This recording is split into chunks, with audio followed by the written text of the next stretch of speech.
The story of Joan of Arc is really fun for a paper doll because she had these huge transitions in her life, and each of those transitions were directly associated with different outfits. So she actually formally received permission from the church for her mission of leading the French army to wear men's clothing for that job, and then later she was actually burned at the stake explicitly for wearing men's clothing. So the costumes are directly associated with her story.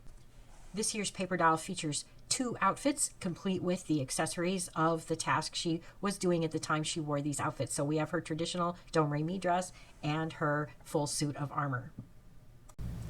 So the first thing I'm going to do is cut out all of the pieces around the outside of the drawing, and there's no need to worry about what's on the back because we thought of that already. I'm getting ready to fold my stand, and I have a few pennies here that I'm going to use to weight the stand. To make the stand, I'm going to start by folding these sides in.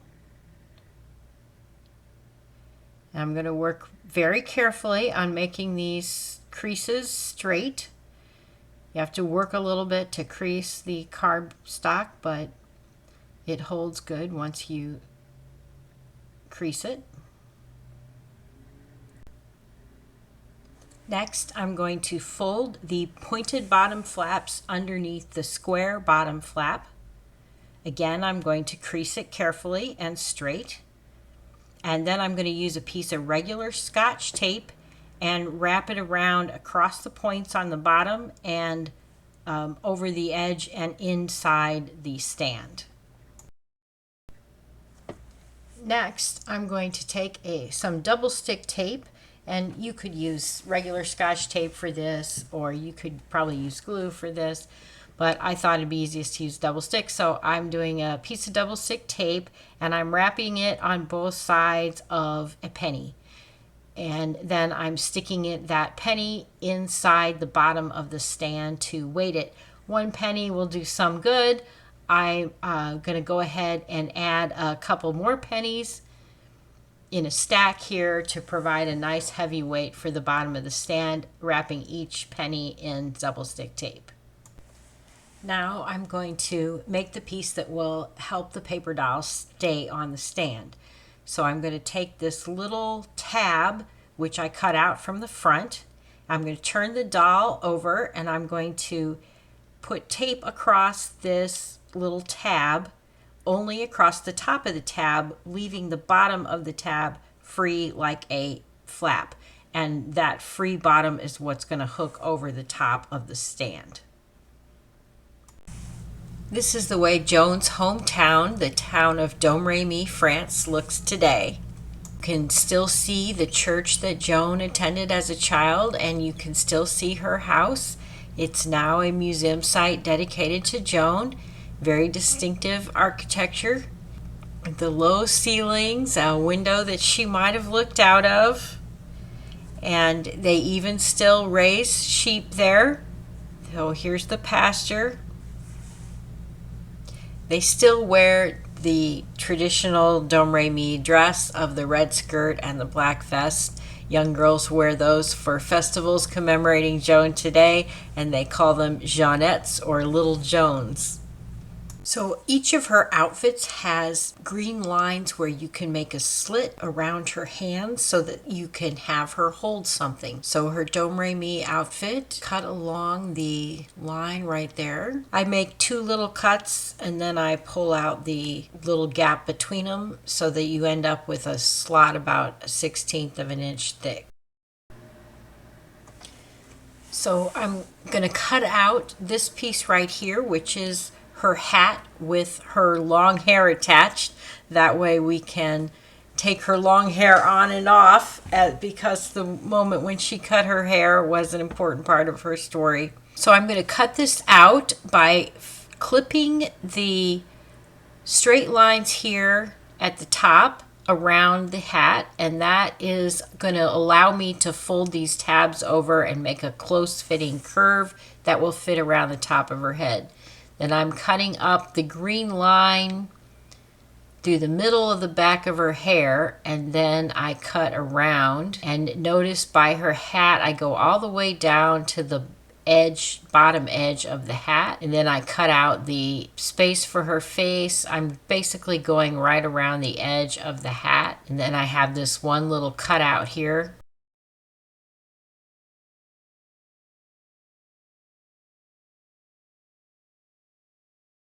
So notice that there's that slit there because I cut all the way down on the edge of the hat, but I didn't cut the hair off, and that makes it fit nicely behind her head. Now I'm going to show you how to put the long hair and hat on. First, I'm going to turn it so the back side is up, the white side, and I'm going to slide her neck in that slit in the back of her hair.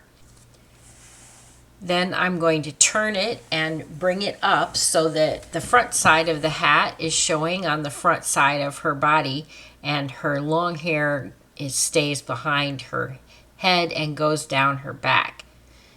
Then I fold the top tabs over the top of her head, and that secures the hat. Now I'm going to show you how to do the accessories that go with her Domrémy outfit. So with her Domrémy traditional dress, Joan can hold the lamb, which is pretty self-explanatory. You just cut it out and put the tab in her hand inserts. And she can hold her shepherd's crook. As children at that time would have been caring for the animals and sheep, and Joan did that just as the other children in her village. So the shepherd's crook is pretty easy, but we're going to make it strong. And we're going to do that by, we're going to cut it out thicker. And then we're going to fold part of it back behind in order to give a double layer for the shepherd's crook instead of a single layer of cardstock. So we're just putting a lot of little clips everywhere we want to make a turn, which is around the hook part of the shepherd's crook. And then we just have a couple of clips to make it fold back behind on the staff. And you can secure that with a thin line of glue and paper clip it and let it dry, or you can use double stick tape. Now this little device is something a medieval woman spent a lot of time with. So this is called a distaff and spindle, and the bigger piece is the distaff, and that is where the cleaned and carded wool was gathered, and then you would pull the strands from the distaff and you would use the spindle part to twist the wool into thread. From there, that thread could then be woven into garments or used to sew. So we are cutting it a little bit bigger than we need to so that we have enough to fold it back around to the back side and make a double layer of cardstock so that it will be stronger for more extended play, putting the spindle and distaff in and out of her hands repeatedly over time. If you really want to make the distaff and spindle extra cute, you can wind the spindle with real thread and put a little bit of cotton on the distaff to make it extra realistic.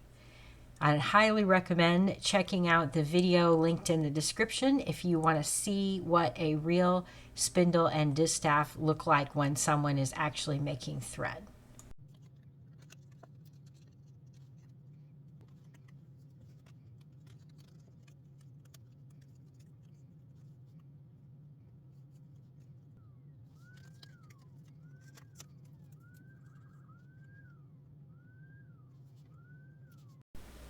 Now I'm going to show you how to make the sword stronger by folding these tabs around to the back and securing them with glue.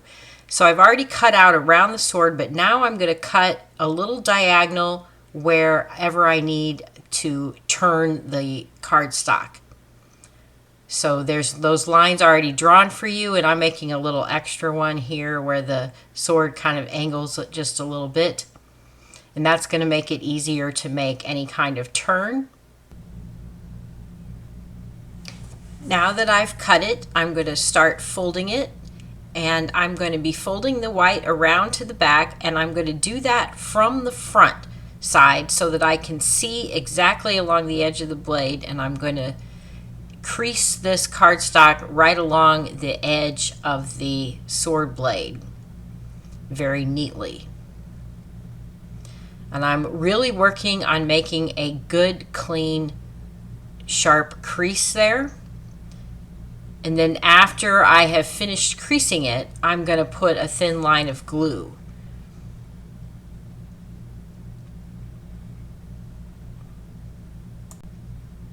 I'm making a little snip there where the sword point angles so that it's easier to fold it at a tighter angle toward the tip.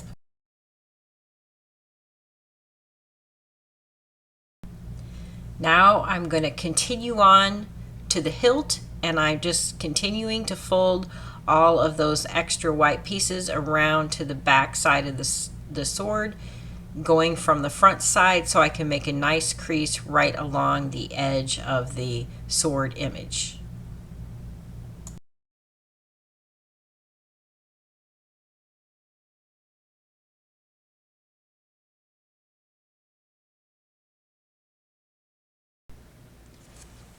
Now it's all creased and it looks pretty good. And if I'm only going to place it in her hands a few times, then that's probably good enough. But if I want to be able to play with the doll and change out what she's holding, then I would like to make it a little stronger. So to make it stronger, I'm going to open it up on the back side, and I'm going to put a thin layer of regular school glue on the back side of it, and then I'm going to secure it with these paper clips to hold the creases together while the glue dries. I'm going to continue that process all the way around the sword, and that's going to make it a lot stronger once the glue dries. And again, that might be enough as it is. But if I really want it to be strong so that somebody could play with it and insert the sword into the hands repeatedly, then I'm going to make it even stronger yet by reinforcing this weak spot where the cardstock comes together. So I'm going to reinforce it by inserting a small paper clip on the back side here with the glue. And then I'm going to finally put a piece of Scotch tape over the top just to make it nice and smooth where all these pieces of cardboard come together so that it will slide smoothly into the slot in her hands. So that'll make it a lot easier to change out whether she's holding the sword or the banner. So if you haven't done it already, you can take a utility knife and cut a little slit along the green line on her hands, right around her hands, on her armor, not on the doll herself, but on the armor outfit, so that she can hold her sword or her banner. And I cut it a little thick here to make it easier to get the sword and banner in and out. Maybe 1/16 of an inch. She can hold the sword with the blade pointing up or with the blade pointing down at peace. When you're not brandishing it at someone, that's how you would stand with the sword pointing down. So that's kind of what it's designed for, but you could point it up for battle too. Either way, remember that it's the hilt or the handle that goes into her hands, not the blade. Now I'm going to show you how to make the banner pole strong. You can see that it's a little fatter than it needs to be, and it has a couple of fold lines on it. The specific location of the fold lines doesn't matter too much. Basically, you're going to fold it as tightly as you can around to the back side, and then you're going to fold it around again so that you end up with a 3-layer thick pole for your banner, which will be nice and stiff enough to hold it up. And I recommend you carefully crease it first, and then you open it back up and you can put a thin line of glue and secure it with paper clips while it dries, or you can line it with double stick tape and then roll it up inside that crease. But make the crease first so that it will go smoothly when you add your stickiness.